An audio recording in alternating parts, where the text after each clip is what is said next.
नमस्कार मित्रों। वीडियो में लंबा नहीं बोला जा सकता है, लेकिन भारत की वस्तु स्थिति को आपको समझा जा सकता है। देखिए, ये जितनी कांग्रेस पार्टी की लॉबी है, उसके तमाम बुद्धिजीवी हैं, उसके तमाम पत्रकार हैं, राइट विंग के जो विरोधी लोग हैं, लेफ्ट विंग के जो लोग हैं, आखिर उन लोगों के पेट में ये दर्द क्यों शुरू हो गया है कि आखिर बीजेपी जब से सत्ता में आई है, एक एक नया प्रोपेगेंडा फैलाया जा रहा है।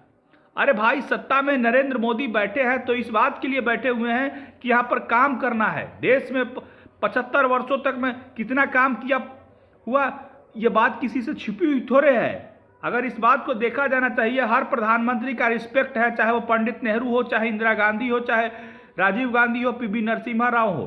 लेकिन आखिर इस बात को सभी तो समझना पड़ेगा कि आखिर राम मंदिर के लिए इतनी लंबी लड़ाई हमें क्यों लड़नी पड़ती है। इफ्तार पार्टी में कोई टोपी लगा करके जाता है तो सेकुलर कहलाता है, और नवरात्र में पहुंच जाता है तो कम्युनल कहलाता है। ये सोच कहां से इजाद हुआ भाई?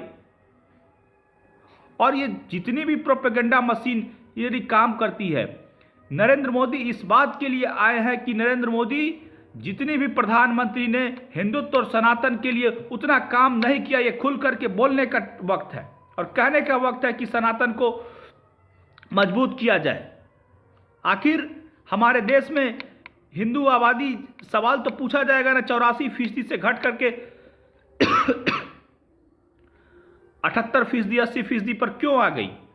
आखिर बंगाल को ममता बनर्जी ने क्या बना करके रखा है? केरला को क्या बना करके रख दिया गया है? कश्मीर हमारे सनातनियों के लिए क्या स्थिति बन करके रह गई? ये किसी से छिपी हुई बात है।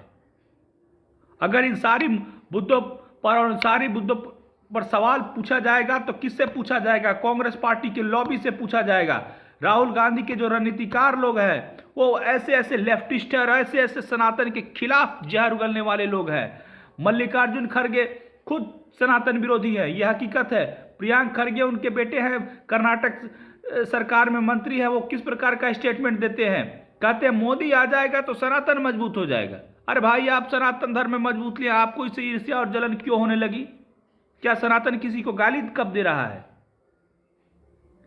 ये बात फिजूल।